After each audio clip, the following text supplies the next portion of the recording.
During the summer of 2015, 22-year-old Morgan Heimer was working as a commercial guide for Tour West, a Wyoming-based rafting company that organized trips all over the country. The Cody native was on summer break from studying English at the University of Wyoming and was putting his skills and passion as an outdoorsman to use in order to save for some beer money. Morgan was a popular and competent employee, and his talent for being a river guide was evident from the get-go. Within just a few weeks, he had become a trusted part of Tour West's team and was chosen to accompany a group of clients to the Grand Canyon National Park in northern Arizona. It was Morgan's dream come true. He was actually being paid to indulge in his passions, so naturally he was very excited over the upcoming rafting trip. Little did he know, it was a trip that he would never return from.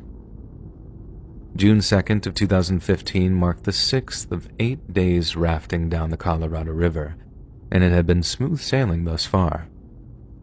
Yet around 4 p.m. that day, as the team rested on a cliffside near a geothermal hot spring named Pumpkin Springs, Morgan approached the lead guide and asked to talk to him in private. Then, as they strolled out of earshot, Morgan asked permission to take some time off that afternoon. Since they were still in the middle of a rafting trip, there wasn't exactly much for Morgan to see or do in that area, and even though he seemed sound in mind and body, the lead guide asked Morgan if everything was okay. Morgan replied that he was fine, but before the lead guide could get to the bottom of the issue, they were called away at the request of one of their clients.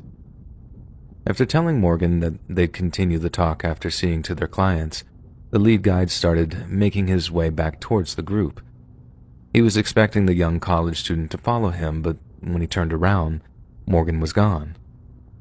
The lead guide later said that he believed that Morgan had simply gotten frustrated and had wandered off on his own with every intention of returning. The reality was very different, as Morgan Heimer was never seen again. The lead guide and a handful of the company's clients mounted a brief preliminary search for Morgan, calling out his name wherever they went, but not a single trace of Morgan could be found. So at exactly 7:26 p.m., the lead guide contacted both police and park rangers to report Morgan missing. The following morning, a large group of search and rescue personnel traveled over to the Grand Canyon National Park to begin searching for the missing student. At first, the group was hopeful.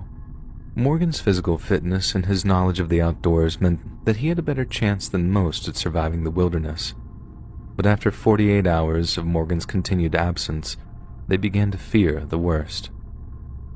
The general consensus among the search and rescue teams was that Morgan had suffered some kind of fatal accident. Some suspected he tripped or stumbled while walking near the edge of a cliff, but after sweeping the surrounding areas, Morgan's body was nowhere to be found. Rescue personnel then considered the possibility that Morgan had fallen into the river and drowned. Yet despite an extensive search of the lower portions of the Colorado River, no human corpses were discovered. It seems bizarre that Morgan couldn't be found after wandering off from the group, as he was wearing brightly colored clothes and carried a purple water bottle. It seems bizarre that Morgan couldn't be found after wandering off from the group, as he was wearing brightly colored clothes and carried a purple water bottle. It wasn't like his body would be difficult to spot if he'd fallen down a cliff, and it was only so far that he could float downstream before ending up in a lake somewhere. This was also assuming that Morgan had suffered some kind of head trauma before falling into the water, as by all accounts, he was physically strong and a confident swimmer. It's an extremely rare event that people disappear without a trace while visiting one of our nation's national parks, but chillingly, that's exactly what appears to have happened to Morgan. Even after the initial 6-day search was called off, park rangers continued to patrol the river between river miles 211 and 225, and mounted almost continual foot patrols around Pumpkin Springs. Rangers and volunteers scoured the area for months, but once again, not a single thing was found. It was as if Morgan had simply dropped off the face of the earth. Most agree that the most likely explanation lies somewhere in the region of tragic accident, and that the Colorado River played a major part in ensuring Morgan's body would never be found. But even all these years later, neither his remains nor his belongings have ever been recovered, and this pushes us to consider other, less conventional means of explanation. Morgan isn't the only person to suddenly and inexplicably go missing while touring a U.S. national park, but like we've already touched on, he's been unlucky enough to be part of a small group whose bodies have never been recovered.